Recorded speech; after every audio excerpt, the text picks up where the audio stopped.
శాసనసభ్యులు మంత్రివర్యులు మన శ్రీధర్ బాబు గారు ఈరోజు ప్రవేశపెట్టినటువంటి తీర్మానం అధ్యక్ష, చర్చ అధ్యక్ష, ఎంత దారుణం అంటే అధ్యక్ష, ఎంతో దీంట్లో వివక్ష ఉందట. కేంద్రం ప్రవేశపెట్టినటువంటి బడ్జెట్లో అత్యంత వివక్ష ఉందట, విషపూరితం ఉన్నదట. అసలు విషపూరితం ఏంది అనేది ఒకసారి మీరు గ్రహించాలి మంత్రి గారు. మీరు మీ బడ్జెట్లో కానీ గతంలో అలొకేట్ చేసినప్పుడు 4,000 కోట్ల రూపాయలు ఒకే నియోజకవర్గానికి ముఖ్యమంత్రి గారికి ఇచ్చినప్పుడు, మరి 4,000 కోట్ల రూపాయలు ఇచ్చినప్పుడు మిగిలిన నియోజకవర్గాలు కానీ మిగిలిన జిల్లాలు కానీ ఏ రోజున ఆలోచన చేశారా అని అడుగుతున్నా. వాళ్ళు కూడా మీలాగానే ఆలోచన చేసి మా జిల్లాలను పూర్తిగా విస్మరించారని, మా జిల్లాలకు ఇవ్వలేదని ఆ జిల్లా వాళ్ళు కూడా ఈ రకంగానే తీర్మానం చేయమంటే తీర్మానానికి మీరు సిద్ధమా అని అడుగుతున్నా. అదే మాదిరి గౌరవ మంత్రి గారు మాట్లాడుతూ, నిన్న ముఖ్యమంత్రి గారు మాట్లాడుతూ నిన్న కూడా చాలా దారుణంగా మా ఎమ్మెల్యేలని ఎంపీలని వారితో పాటు మా ఇద్దరు మంత్రుల్ని ఇష్టానుసారంగా కామెంట్ చేయడమే కాకుండా ఒక విషం చల్లేటువంటి కార్యక్రమాన్ని చేపట్టారు అధ్యక్ష.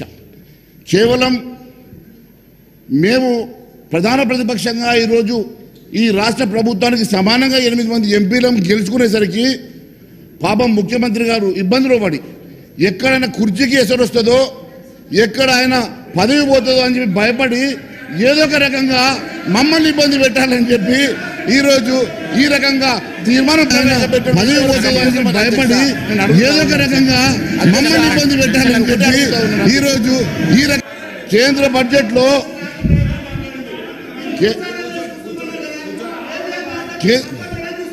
బడ్జెట్లో అధ్యక్ష తెలంగాణకే కాదు ఏ రాష్ట్రానికి కూడా అన్యాయం చేయలేదు అధ్యక్ష. ఒక్కసారి ముఖ్యమంత్రి గారు అనుభవం లేకుండా డైరెక్ట్గా ముఖ్యమంత్రి అవడంతో పాపం వారికి ఫెడరల్ వ్యవస్థ మీద పూర్తిగా విశ్వాసం లేదా, అనుభవం లేక మాట్లాడుతూ ఉన్నారా? దయచేసి వారు ఒకసారి సభకు తెలియజేయాల్సిన అవసరం ఉంది అధ్యక్ష. నేను సింపుల్గా 2 అడుగుతా ఉన్నాను అధ్యక్ష. ఈ ఫెడరల్ స్ఫూర్తి ఈ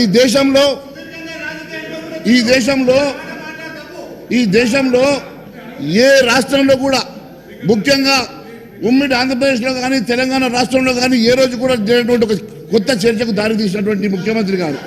నేను ఒకటే అడుగుతా ఉన్నాను, కేంద్రం నుంచి నిధులు వచ్చినప్పుడు కానీ రామచంద్ర నాయక్ అధ్యక్ష మహేష్ రెడ్డి గారు తెలంగాణ రాష్ట్ర రాజకీయాల ప్రయోజనాల గురించి మాట్లాడడం అంటే టీఆర్ఎస్ వారు లేవగానే ఆయన కూర్చుంటారు. 3-4 సార్లు వారు కావాల్సి కూర్చున్నారు అధ్యక్ష. వారిని ఒకరినొకరు సభలో ఒకరినొకరు సహకరించుకున్నట్టు కనబడుతూనే ఉంది అధ్యక్ష. ఇక్కడ మన ముఖ్యమంత్రి గారి గురించి సమస్య కాదు అధ్యక్ష. మీరు కాంగ్రెస్ ప్రభుత్వం వచ్చింది జీర్ణించుకోలేక మీరు బాధలో ఉన్నారు మహేష్ రెడ్డి గారు. దయచేసి రాష్ట్ర ప్రయోజనాల గురించి, ప్రజా ప్రయోజనాల గురించి చర్చించండి. అదేవిధంగా ఏ విధంగా ముందుకు మనం హక్కుల్ని సాధించుకోవాలనే దాని మీద కొంచెం కాన్సన్ట్రేట్ చేసి మాట్లాడండి ప్లీజ్. మహేష్ రెడ్డి గారు. మిత్రమా నువ్వు ఎంత తిప్పలు పడ్డా నీకు మంత్రి పదవి ఇయ్యరు. మీ కమ్యూనిటీకి ఒక్క మంత్రి పదవి ఇవ్వలేదు. మీరు ఎక్కువ ఆవేశపడకండి, వినండి. మేము మంత్రి గారు శ్రీధర్ బాబు గారు మాట్లాడుతున్న సందర్భంగా పచ్చి అబద్ధాలు మాట్లాడినా దాదాపు 40 నిమిషాలు విషం చిల్లినా కూడా మేము ఓపికతో విన్నాం. ఈరోజు మేము మాట్లాడుతున్న సమయంలో వారికి ఓపిక ఉండాలి అధ్యక్ష. ఎందుకంటే ఈరోజు యావత్ తెలంగాణ ప్రజానిక మన వైపు చూస్తూ ఉన్నారు. తెలంగాణ ప్రజలు ఈరోజు నిజంగా ఇది వాస్తవం అనుకునే రీతిలో వారి ప్రజెంటేషన్ ఉండే అధ్యక్ష. అయినప్పటికీ కూడా మేము పచ్చి అబద్ధాలు మాట్లాడినా కూడా మేము ఎక్కడ కూడా మధ్యలో ఇంటర్వ్యూని కాకుండా మేము చాలా శ్రద్ధగా వారు చెప్పిన మాటలు విన్నాం. తప్పుడు మాటలైనా అబద్ధం మాటలైనా 2 నిమిషాలు మేము మాట్లాడతామంటే వారికి ఓపిక ఎందుకు లేదో తెలియడం లేదు అధ్యక్ష. దయచేసి వినండి అధ్యక్ష. మీరు బాగానే ఉన్నారు కానీ వెనకకెళ్ళి ఎందుకు మరి సౌండ్ బాగానే పడతా ఉన్నాయి కొంచెం. నేను ఒకటి అడుగుతా ఉన్నాను అధ్యక్ష. ఏపీ బీహార్కి నిధులు ఇచ్చారని కదా అధ్యక్ష వీళ్ళకు బాధ. నేను ఒకటే విషయం తెలియజేస్తా ఉన్నాను అధ్యక్ష, వారికి స్పెషల్ స్టేటస్ ఇవ్వమని చెప్పి ఆ రోజు గౌరవ ముఖ్యమంత్రి గారు కూడా చెప్పారు, ఆంధ్రాకి స్పెషల్ స్టేటస్ ఇవ్వమని. గౌరవ కేసీఆర్ కూడా చెప్పారు, ఆంధ్రాకి స్పెషల్ స్టేటస్ ఇస్తాం, మాకేం అభ్యంతరం లేదని. నేను ఒకటే అడుగుతా ఉన్నాను, నిజంగా ఆంధ్రప్రదేశ్కి స్పెషల్ స్టేటస్ వచ్చి ఉంటే ఈరోజు ఇక్కడ ఒక్క ఫ్యాక్టరీ అని ఉంటుండే అధ్యక్ష. వారిచ్చే స్పెషల్ స్టేటస్కి, వారిచ్చేటువంటి ట్యాక్స్ ఎగ్జామ్షన్స్కి ఈ రాష్ట్రం ఎడారిగా మారుతుండే అధ్యక్ష. ఈ రాష్ట్రం ఎడారిగా మారుతూ ఉండే. కానీ ఈరోజు కేవలం 15,000 కోట్ల రూపాయలు వారికి ఇచ్చినందుకు స్పెసిఫిక్గా 15,000 కోట్లు ఇచ్చిండ్రు, 15,000 కోట్లు ఇచ్చిండ్రు అని చెప్పి మా శ్రీధర్ బాబు గారు చెప్తా ఉన్నారు కదా. మరి ఈ రాష్ట్రంలో 80,000 కోట్ల రూపాయలు ఆన్గోయింగ్ ప్రాజెక్ట్స్ నడుస్తూ ఉన్నాయి. 9,50,000 కోట్ల రూపాయలు గత 10 సంవత్సరాలు ఇచ్చినటువంటి సందర్భం ఉన్నది. మరి దాని గురించి మాట్లాడారు అధ్యక్ష. మొన్న వెళ్ళి మంత్రి గారు గడ్కరీ గారు ఇచ్చినటువంటి నిధులు బ్రహ్మాండంగా మేము వెళ్తే మాకు శాంక్షన్ ఇచ్చారని చెప్పి గొప్పలు చెప్పారు కదా మంత్రి గారు. మొన్న అదే మాదిరిగా సివిల్ సప్లైస్ మంత్రి కలిసి వచ్చారు.